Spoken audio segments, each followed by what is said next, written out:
Hello and welcome to the What is Justice Roundtable Discussion. My name is Sosamma Samuel-Burnett, and I serve as founder and chair of Global Justice, and we're pleased to present to you this monthly video conference. If you're joining us in the live audience, please turn off other programs to give yourself a better audio and visual experience. In this month's roundtable discussion, we have panelists Bridget Brewster, Elissa Tutupoly, Lauren Moustakas, and Don Brewster joining us. Hello to you all. Hello. Hello. Hello.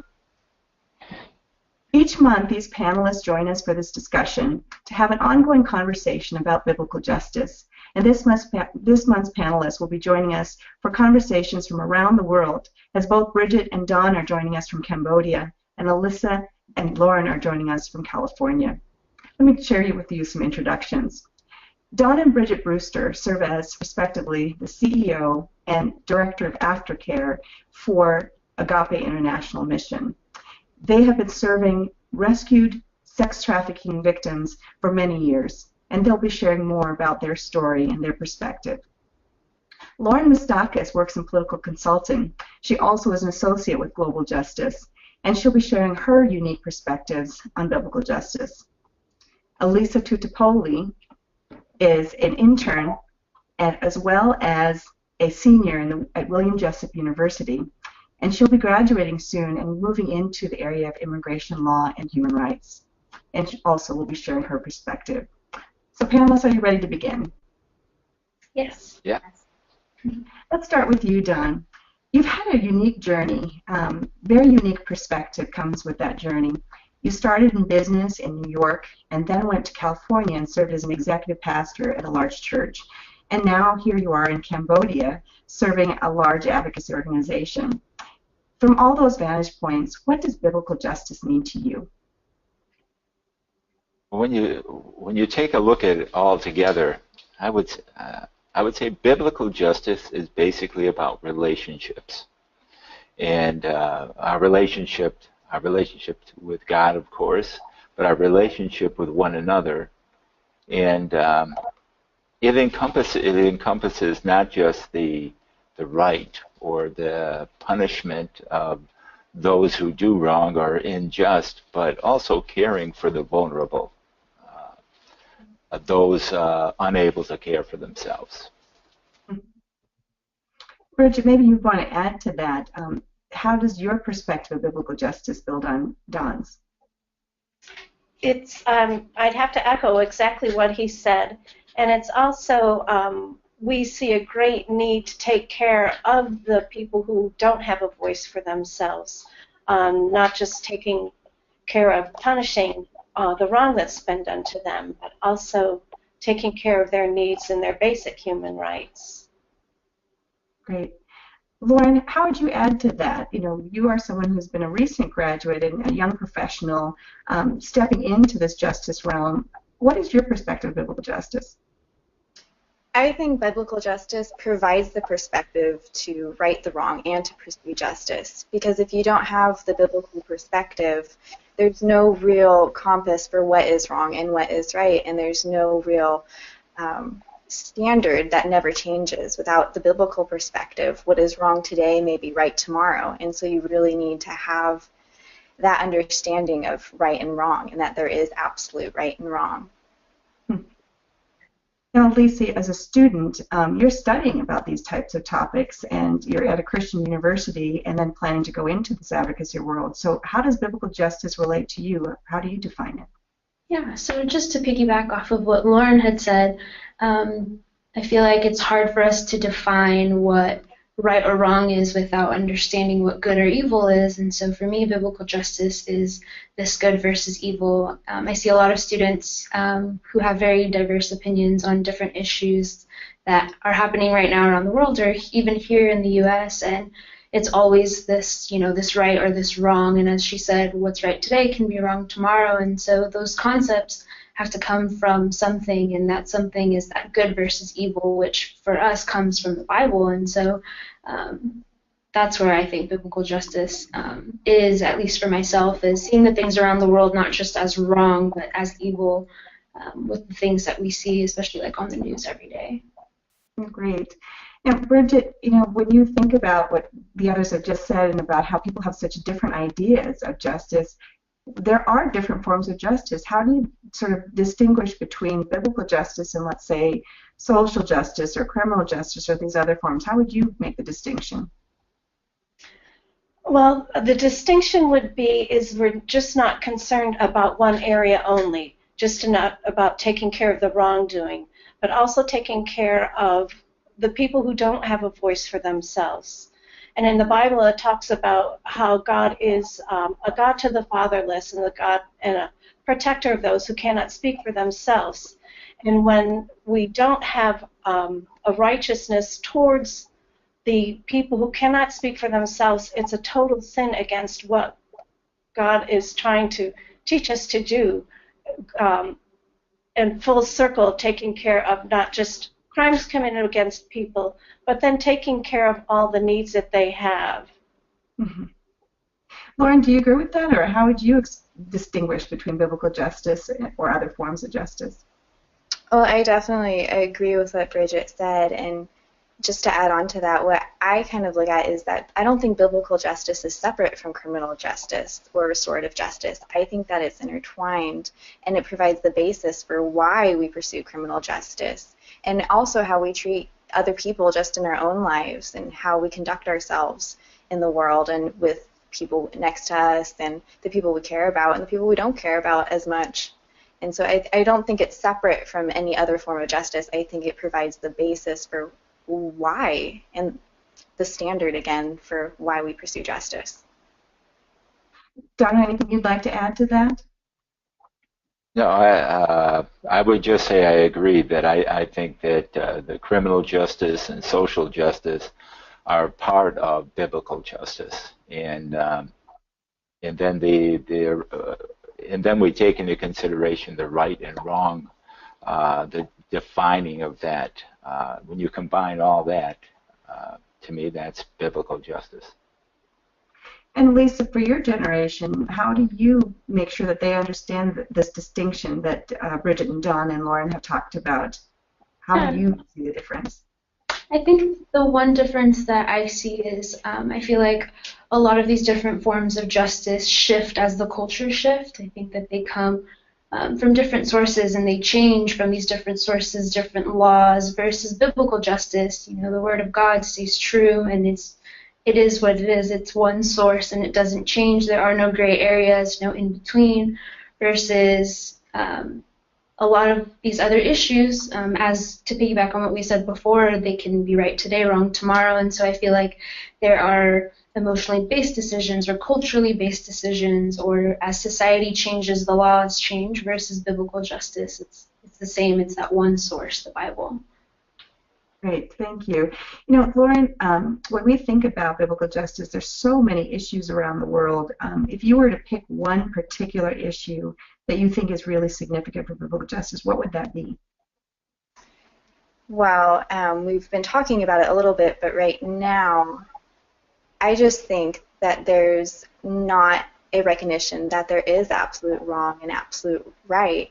And I think that mentality of relativity, like what's right for me is right for me and what's right for you is right for you, is really harming our pursuit of justice, because how can we be seeking justice in our world and seeking to resolve these issues of poverty and hunger and human trafficking if we don't have our culture, and our generation especially does not have that backing of recognizing that there is absolute right and absolute wrong. And I think that that's a big issue today that we need to work on, and is a perfect area where people need biblical justice. Mm-hmm. Absolutely. Don, same question. So if you were going to select a particular issue that you think lends to the need for biblical justice, what would be that issue for you? Well, of course, we've chosen human trafficking, but I would actually say today the issue that's in the news most often is really immigration. Mm-hmm. And we see that with the refugees and what the lack of justice for them, actually the injustices, and again the need to sacrifice to care for them. And I think that's a part of biblical justice. It's not just caring for them, but it's also it's going to be sacrificial, whether it's immigrants that are fleeing a war, whether it's human trafficking, whatever the issue, there is a need for sacrifice in order for biblical justice to be maintained.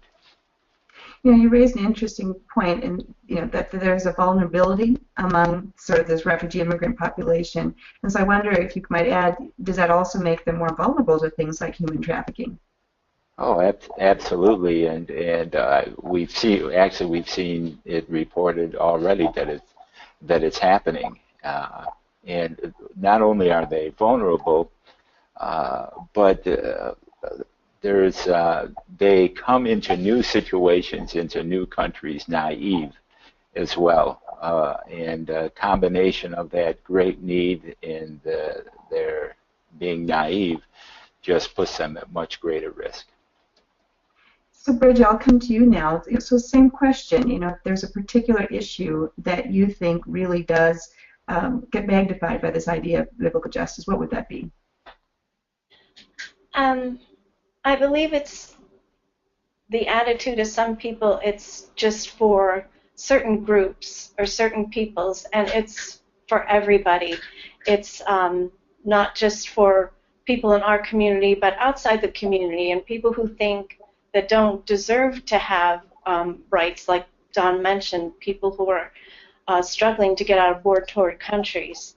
And we see it too with the attitude about girls rescued out of sex trafficking. There's people who think they don't deserve to have any basic rights. So it's trying to educate and change people's hearts towards that. And it's difficult for me to see some things differently. We are so immersed in such a Christian community here, and when the people we work with read about what Jesus says to do, they're just so on fire, like if Jesus says to do it, we do it, and there's for anybody and everybody. And so I need to get educated more about the attitude of people outside my community as to their resistance of what needs to be done. Great point. Elissa, same question for you. So if you were going to be thinking about a particular issue that you're concerned about in light of biblical justice, what would that be? Yeah. I'm actually writing my senior thesis on the refugee crisis. My focus is specifically on the Syrian refugee crisis, and it's all over the news. The biggest issue that our nation faces is this whole security versus human rights. This protecting our nation, protecting our citizens versus helping some of the most vulnerable people in the world. The refugee crisis that's going on right now is the worst we've seen since the Holocaust, and so it's kind of that struggle, within our definition of biblical justice, where we go beyond, our citizenship as citizens here of the U.S. and grabbing a hold of our citizenship as citizens of heaven, and understanding the same sacrifice that Dawn had mentioned, the sacrifice that Christ gave for us, and how we give that to other people because it's been given to us, and seeing the persecution that they're going through, the beheading of Christians, and all these different sufferings that are taking place. You can't help but look at this issue and see beyond this wrong versus right, and seeing how this is literally a war of evil versus good, hell versus heaven. And so this topic has always been one that I'm just really passionate about. So my senior thesis is on the refugee crisis. So glad that you're studying that. It's definitely one to be studied and discussed widely. You all have touched on, I think, a couple of terms that just kind of maybe help us understand biblical justice better. You mentioned vulnerabilities. You've mentioned the disadvantage. And so I want to talk a little bit about how do we understand biblical justice? Is it something that is about a place in your heart? Is it something that about our rights and responsibilities in society, or is it something more? Lauren, do you want to start and kind of expand on that a little bit? Well, I think that biblical justice is sometimes hard to define with words. When we were talking about doing this series, that was something I really sat down and thought about, because I don't think it's something, it's above us. It's something that we can reach and pursue, but I don't think it's necessarily something that is always in our nature, because it's hard to sometimes pursue the biblical justice. It's hard not to pursue just writing what is wrong and not caring for the people in the meantime. And so I think that we really need to have a relationship with God and to really seek His will in these situations, because I know for myself personally in my personal life, sometimes it is really hard to take the biblical justice route with dealing with difficult situations on a personal level. It is much easier to get angry and to seek worldly justice, and that's something that I've been trying to work on in my life. And it's not always the easy route, and so I need God's help to do that, and I think that that's what our world needs, because just restorative justice and I'll pay you back for what you did for me isn't working. You know, Don, sort of on the similar lines, you know, there are a lot of people who argue when they talk about issues like human trafficking or refugees or any of those types of issues that it's really an economic concern or it's really a political concern. Using a biblical justice lens, what would you say to that? You know, would you agree with that? Would you say it's something more than that? Well, I would definitely say it's something more than that. If economic development, if education, if even the right laws are in place, that doesn't necessarily, well, actually it doesn't mean that there'll be biblical justice. I mean, all we need to do is look at a country like the United States, which is prosperous, good education, great laws, yet injustices are still there. So while those things are good, by the way, I think economic development, education, good laws, it's more than that. It's beyond that, and I think that's where it gets to the heart issue, and where God needs to be a transformative agent in our heart, so we willingly sacrifice for biblical justice.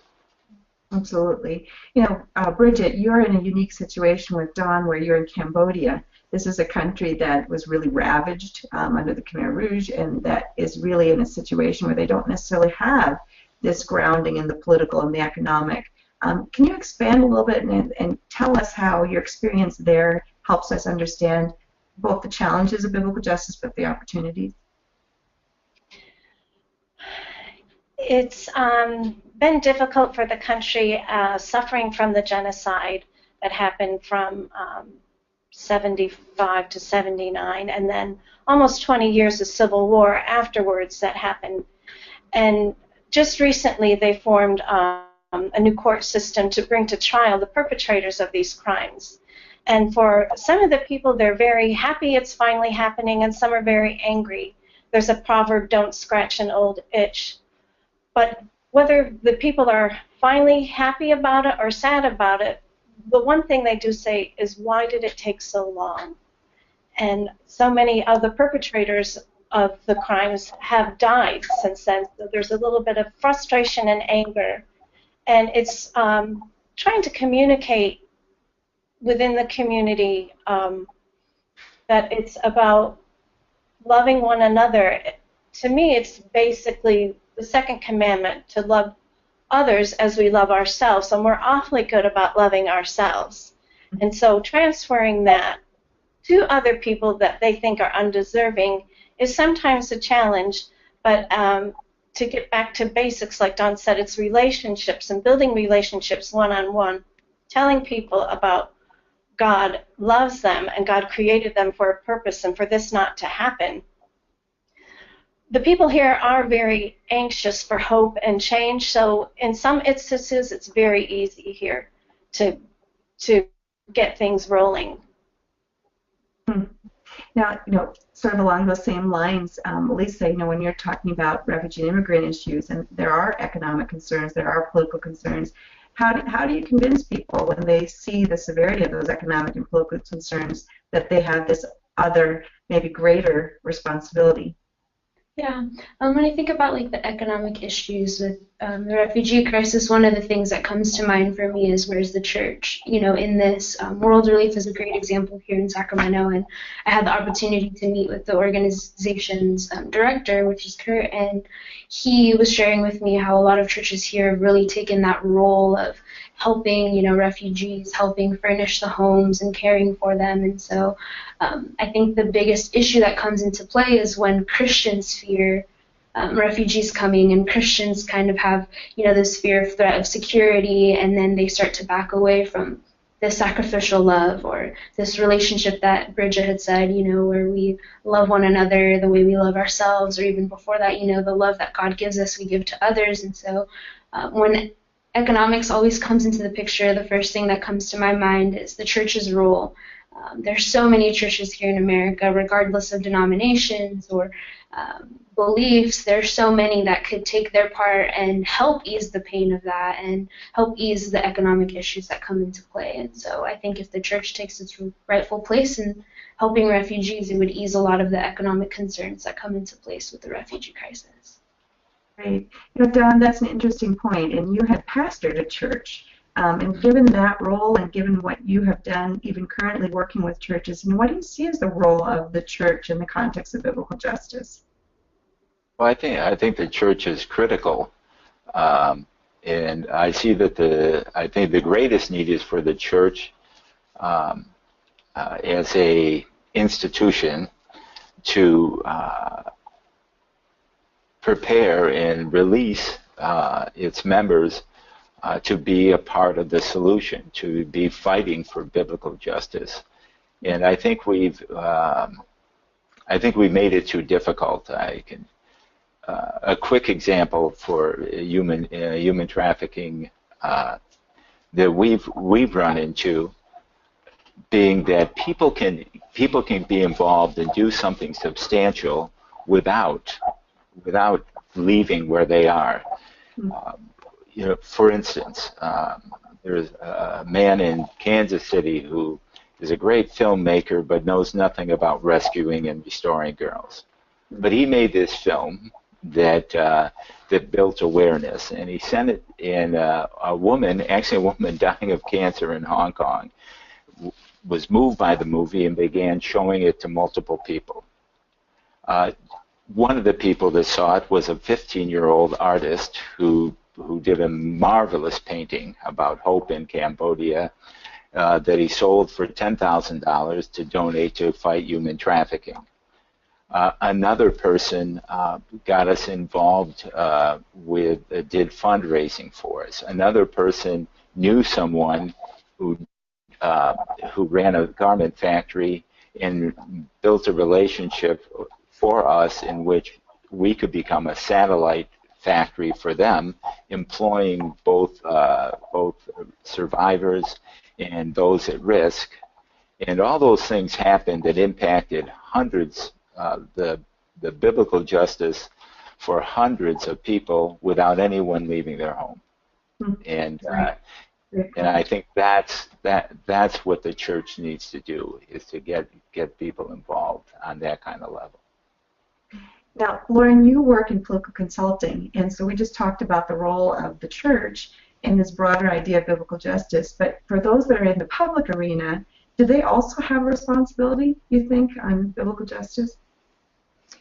I think that they definitely do, because everyone does, whether you're in politics or whether you're a student or a blue-collar worker. I think that everyone has a role in justice, and it's just understanding your role and understanding, like Don was saying, that you don't have to travel across the world to seek justice and to do justice. It can be helping your neighbor. It can be, like Don was saying, painting a painting. Who knows what your role can be and what the bigger picture is? We only see our small part in this, but every small part adds up into something in the big picture. And I think that things like this What is Justice series will help people to understand that it is important for us to all seek justice in our individual lives, and who knows what will be the result of that. Great. So now let me challenge you with one more sort of perspective. What if we're not Christians? You know, what if someone's listening to this broadcast and they're not Christians, and here we're talking about biblical justice, what would we say is the value of biblical justice, even if you're not a Christian? Elissa, what do you think? I think what would make a difference would probably be the heart of it. The heart of biblical justice, I would hope, would stem from, Christ and what he did for us on the cross, that sacrificial love that we've talked about. And so even though they necessarily wouldn't believe in that or believe in the resurrection and all of that, I would hope that our hearts and the way we demonstrate that love for others would show them, that we care, how we care for others, and what that looks like kind of through our lifestyles, through the church, through these different things, that they would be able to see that and that we would be able to show them that difference. I would say it would be in the heart of biblical justice. Great. What about you, Bridget? What would we say to someone who maybe isn't a Christian about the value of biblical justice? I think it's important for us to put ourselves in the situation of that other person, whether it is a girl that is locked in a room and being raped daily, or if it's somebody struggling to reach shores of safety, to know how you would feel, how I would feel, how important that is for me and my children. I hope that would touch their hearts to see that this could be your sister, this could be you, this is happening too, and something does need to be done, us personally. Absolutely. Lauren, what do you think? How would you add to that? Well, I would echo what Bridget said. I think that a lot of people have an emotional connection to appeal when they hear of some horrible thing happening, like the refugee crisis that we're seeing right now. I think that most people in general do have this moral sense that something is not right, that this is not okay, and we need to do something about it. But that biblical justice just explains why they have that feeling, why they have that understanding that something is not right. They just don't know it. So I'll give you the last word on this same question. So what would you say to someone who's not a Christian that maybe should value biblical justice anyway? Well, I agree with all that's been said, but again, I think if you can take it down to that personal level, as Bridget was talking about, and that connection. In other words, for people to really have a connection into the results of biblical justice and what it does for a person's life who had been suffering injustice, who have been oppressed. So I think that's a key.